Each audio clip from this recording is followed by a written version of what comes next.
అతి తక్కువ వడ్డీ రేట్లకే పొందండి Punjab national bank home loans, car loans. Zero processing fee, zero documentation charges. వెంటనే మీ బ్రాంచ్ ని సంప్రదించండి. ఇవాల్టి నుంచి కూడా రాష్ట్ర ప్రభుత్వం ప్రతిష్టాత్మకంగా అర్హులకు పథకాలను అందించే కార్యక్రమాన్ని కూడా చేస్తుంది. మనతో మాట్లాడానికి భువనగిరి పార్లమెంటు సభ్యుడు చామల కిరణ్ రెడ్డి ఉన్నారు. చెప్పండి, మొత్తం మీద ఏదైతే నిన్న మొన్నటి వరకు 4 రోజుల పాటు గ్రామ సభలు కూడా జరగడం జరిగింది. ఇవాళ అంతా కూడా లబ్ధిదారులకు మండలంలో ఒక యూనిట్గా తీసుకొని కూడా ఇస్తున్నటువంటి పరిస్థితి ఎలా చూసి?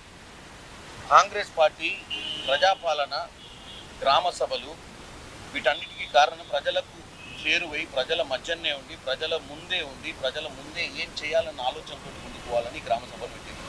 అధికారులందరినీ కూడా ఎవరైనా ఇల్లులు అప్లై చేసుకుని వాళ్ళు ఉన్నా, ఎవరైనా రేషన్ కార్డులు వాళ్ళు అప్లై చేసుకోలేకున్నా, కాంగ్రెస్ వైఫల్యం ఉంది, కాంగ్రెస్ పార్టీ ఏం చేస్తలేదని ఒక ధోరణి ప్రచారం చేస్తున్నారో ఆ ధోరణికి మేము స్పందిస్తూ నిజంగానే అటువంటి పరిస్థితే ఉంటే మేమే గ్రామాలలో కోసం గ్రామ ప్రజల ముందు అధికారులతోటి ఎంపీడీఓలను అందరినీ కూర్చోబెట్టి నిజంగా వాస్తవంగా కాంగ్రెస్ పార్టీ చేద్దామన్న స్కీమ్లు లబ్ధిదారులకు అందుతున్నాయా లేదా అని చెప్పి లిస్టు కూడా చదవమని చెప్తున్నాం. ఈరోజు చామల కిరణ్ కుమార్ రెడ్డికి రేషన్ కార్డు కావాలి అంటే చామల కిరణ్ కుమార్ రెడ్డి ఒక ఏమంటాడు డబ్బున్నటువంటి వ్యక్తులు, బ్రహ్మాండంగా వ్యవసాయం చేసుకుంటున్న వ్యక్తులు కూడా ఈరోజు కొంతమంది డబుల్ బెడ్రూమ్లు కానీ లేకపోతే రేపు పొద్దున రేషన్ కార్డు కానీ అప్లై చేసుకునే పరిస్థితి ఉంటుంది. ఏ రోజు ముఖ్యమంత్రి ఫామ్ హౌస్ వదిలిపెట్టి ప్రజల మధ్యకు వచ్చిన దాఖలాలు కాదు, మంత్రులు ఎమ్మెల్యేలకి అపాయింట్మెంట్ ఇవ్వని పరిస్థితి. ఆ రోజు ఎమ్మెల్యేలు ఎప్పుడు ఊర్లలోకి వచ్చి ఇట్లాంటి గ్రామ సభలు ఎప్పుడు చూసినా వాళ్ళు 4 గోడల మధ్యన నిర్ణయాలు తీసుకుని కార్యక్రమం చేసేది ఎందుకు? ప్రజల మధ్యన చర్చ జరగాలని. చర్చను కూడా వాళ్ళు వైఫల్యం కింద చూపిస్తారు. డిస్కషన్ అయ్యేదాన్ని కూడా వాళ్ళు ఈ ఎమ్మెల్యేలపై తిరుగుబాటని, ప్రభుత్వంపై వైఫల్యమని, ప్రభుత్వంపై విరగబడ్డారని అదే పదే బీఆర్ఎస్ నాయకులు కేటీఆర్ కానీ హరీష్ రావు కానీ గతంలో 15th ఆగస్టు రుణమాఫీ అని అది అసంపూర్తిగా చేశారు. మళ్ళీ 26 జనవరి రేషన్ కార్డులు అందిస్తామని కూడా ఇది కూడా అసంపూర్తిగా అని పదే విమర్శిస్తున్నటువంటి. నేను ఒక్కటే చెప్తున్నా, ఒక్క పథకం అర పథకం కూడా చేయలేదని చెప్తుంది కేటీఆర్. 22,000 కోట్ల రూపాయలు ఏకకాల రుణమాఫీ చేసింది ఎవరు? కాంగ్రెస్ పార్టీ. వాళ్ళ 10 ఏళ్ల పాలన వాళ్ళే ఒప్పుకోరు కదా. మేము 55,000 కోట్లే మేము చేసినాం రైతులకని. మేము ఒక్క సంవత్సరంలోనే రైతు రుణమాఫీ కానీ ఇంకా వేరే విధాలుగా రైతులకు 50,000 కోట్ల దాకా మేము ముట్ట చెప్పడం జరిగింది. మాకు ప్రజాపాలనపై చిత్తశుద్ధి ఉంది, ప్రజల మీద చిత్తశుద్ధి ఉంది. డెఫినెట్గా ఈ ప్రభుత్వం సంవత్సరంన్నరనే అయింది, మాది 10 ఏళ్ళు కాలే. 10 ఏళ్ళు అయినోడు సంవత్సరంన్నర మీద ఈ విష ప్రచారం చేయడం ఏంది? 10 ఏళ్లలో 7 లక్షల కోట్లు అప్పు చేసి అదే డబ్బు కనుక సరిగ్గా ఖర్చు పెట్టుంటే విద్యా వైద్యం మీద ఈరోజు ఎవరు కూడా ఇలా విద్య లేని వాళ్ళు ఆ గవర్నమెంట్ స్కూల్స్ కానీ డిఎస్సీలు పెట్టక టీచర్స్ కానీ లేని పరిస్థితి వాళ్ళ అధికారంలో ఉన్నప్పుడు ఉంది. మేము వచ్చినప్పుడు వీళ్ళు చేసిన 10 ఏళ్ల దౌర్జన్య పాలనని ఒక్కొక్కటిగా మేము కరెక్ట్ చేసుకుంటూ వస్తున్నాం. కానీ వాళ్ళకి ఓపిక లేకుండా ప్రజల్ని తప్పుదో పట్టించే ప్రయత్నం చేస్తున్నారు. ప్రజలు డెఫినెట్గా కాంగ్రెస్ పార్టీని నమ్మాలి, వాళ్ళ దుష్ప్రచారాన్ని తిప్పికొట్టాల్సిన అవసరం ఉంది. మరొక విధంగా ఇది ఒక ప్రధానమైనటువంటి ఒక ఇంపార్టెంట్ అని చెప్పవచ్చు. ఎందుకంటే నిన్న భువనగిరి అక్కడ కలెక్టర్ కార్యాలయం ముందు చూసినట్టే బీజేపీ ఎంపీ లక్ష్మణ్ కానీ బీఆర్ఎస్ మాజీ ఎమ్మెల్యేలు కానీ అంతా ట్రిబుల్-R బాధితులతో కూడా అక్కడ ధర్నా నిర్వహించడం జరిగింది. మొత్తం కూడా మీరు పోలీసులను పెట్టి కూడా ఆపాలని చూసారని కూడా నిన్న పెద్ద ఎత్తున గందరగోళ పరిస్థితి. ఇది ఒక మంచి ఎగ్జాంపుల్. తెలంగాణ ప్రజలు అర్థం చేసుకోవాలి. 2014 నుంచి 2023 దాకా అధికారంలో ఉన్నటువంటి బీఆర్ఎస్ పార్టీ, 2014 నుంచి ఈ రోజు వరకు అధికారంలో ఉన్నటువంటి బీజేపీ పార్టీ. ఈ ట్రిపుల్-R అనేది 2006లో నార్థన్ పార్ట్ ఆఫ్ ట్రిపుల్-R అంటే సంగారెడ్డి నుంచి చౌటుప్పల్ యువతల దాకా కొంతమంది రైతులకు, ఎందుకంటే ఈ రాయగిరి లాంటి ప్రాంతంలో రైతులు చాలా భూములు కోల్పోతున్నారు, వాళ్ళకు న్యాయం చేయాలని పోరాటం చేసింది కాంగ్రెస్ పార్టీ ఆ రోజు.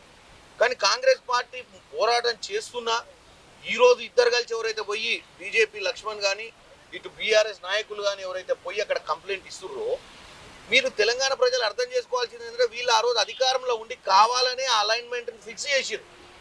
ఇవాళ అలైన్మెంట్ని మారవడానికి కూడా లేదు ఛాన్స్. ఎందుకంటే ఈ కంప్లైంట్ ఏదో ఆ లక్ష్మణ్ గారు వెళ్ళి నితిన్ గడ్కరీ గారి దగ్గర ఇచ్చి, గడ్కరీ గారు ఇట్లుంది మరి ఏం చేద్దామంటే, మరి గడ్కరీ గారే మంత్రి కదా ఈరోజు, గడ్కరీ గారి దగ్గరికి మేము పోయి బట్లాడుకుంటున్నాం కదా పెట్టుబడులు పెట్టి ట్రిపుల్-Rని కంప్లీట్ చేయమని.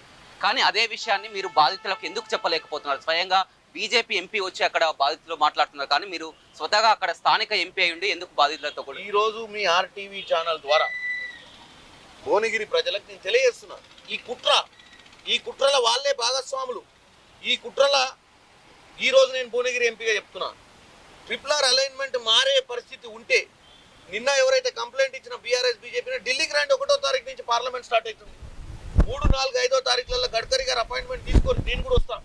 మనం అందరం తెలంగాణ ప్రజల గురించి అసలు వాళ్ళ దృష్టిలో కూడా తీసుకోవదాం. వాళ్ళు ఆడే డ్రామా పేపర్లు ఇక్కడ తెలంగాణ ప్రజలను కన్ఫ్యూజ్ చేయనికే మీడియా ద్వారా ఇది కాంగ్రెస్ పార్టీ హయాంలో జరిగినట్టు 2017 నుంచి 2027 దాకా ఈ ప్రక్రియ మొత్తం కంప్లీట్ అయిపోయింది. గెజెట్ వచ్చింది, దీని మీద టెండర్లు కూడా పోతున్నాయి. ఇప్పుడు ఇటువంటి సమయంలో కాంగ్రెస్ పార్టీని మీద దుష్ప్రచారం చేయడానికే కదా ఈ డ్రామా కంపెనీ 3-4 కలిసిపోయింది. ఇవాళ తెలంగాణ ప్రజలు అర్థం చేసుకోవాల్సిందంటే బీఆర్ఎస్ బీజేపీ ఒక్క తాన్ల ముక్కలే.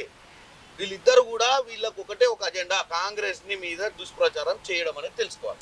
చివరగా రైతులకు ఇచ్చినటువంటి హామీలు నెరవేర్చలేదని కేటీఆర్ రైతు ధర్నా కూడా ప్రారంభం చేస్తున్నారు. ఎందుకు కాంగ్రెస్ నాయకులకు కేటీఆర్ ని చూస్తే ఎందుకు భయపడుతున్నారు, ఎందుకు కూడా ఆపాలని చూస్తున్నారు, పోలీసులతో పర్మిషన్ లేకుండా చేస్తున్నారని కూడా మాజీ మంత్రి జగదీష్ రెడ్డి చెప్తున్నటువంటి మాజీ మంత్రి జగదీశ్వర్ రెడ్డికి ఒకటే చెప్తున్నా, ఒకసారి నీ ఊళ్ళో రైతు రుణమాఫీ ఎంతమందికి ఏందో లిస్ట్ ఇస్తా, పోయి ఇంటికాడ పోయి కనుక్కొని రా.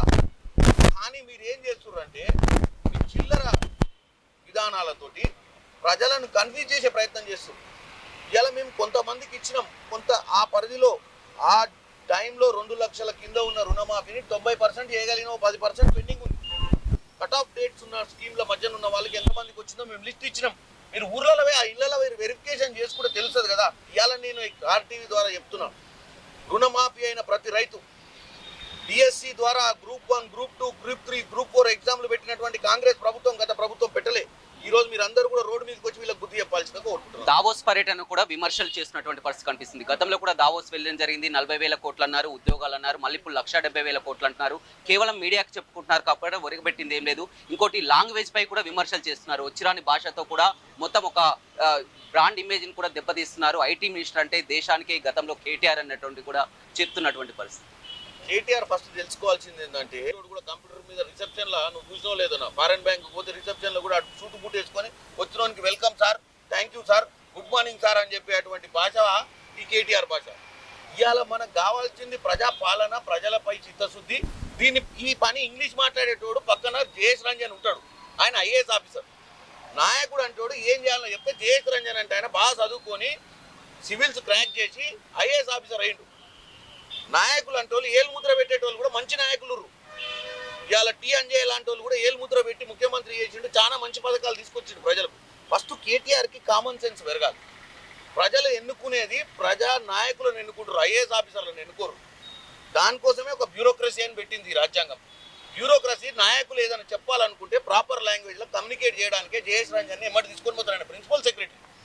మరి ఈ బుద్ధి లేని నాయకునికి ఎట్లా చెప్పాలి చెప్పు? నేను లాంగ్వేజ్ లేదంటాడు, సూట్ వేసుకోరాలేదంటాడు, బూట్లు వేసుకోరాలేదంటాడు. ఇది ఆ ప్రజలకు చెప్పేది. నువ్వు ఏం తెచ్చిర్రా అంటే 1,80,000 కోట్ల చిల్లర తెచ్చినామని చెప్తున్నాం మేము. బూట్ వేసుకున్నామా, సూట్ వేసుకున్నామా, లాగేసుకున్నామా అని చూడడు వాళ్ళు. కాబట్టి కేటీఆర్ గారు నువ్వేం తెచ్చినావు 9 ఏళ్లలో రా చర్చకు, మేమేం తెచ్చినాం 2 ఏళ్లలో చెప్తాం. తెలంగాణ ప్రజల ముందు కూర్చొని మాట్లాడదాం, పేపర్లు ముందు పెట్టుకొని.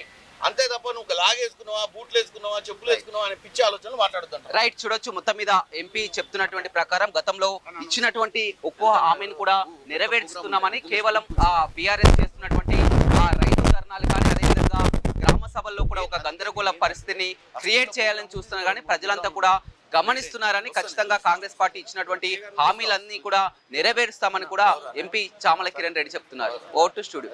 మరిన్ని వీడియోస్ కోసం ఛానల్ ని సబ్స్క్రైబ్ చేయండి. లేటెస్ట్ అప్డేట్స్ కోసం వాట్సాప్ ఛానల్ ని ఫాలో అవ్వండి. ఆ లింక్ డిస్క్రిప్షన్ లో ఉంది.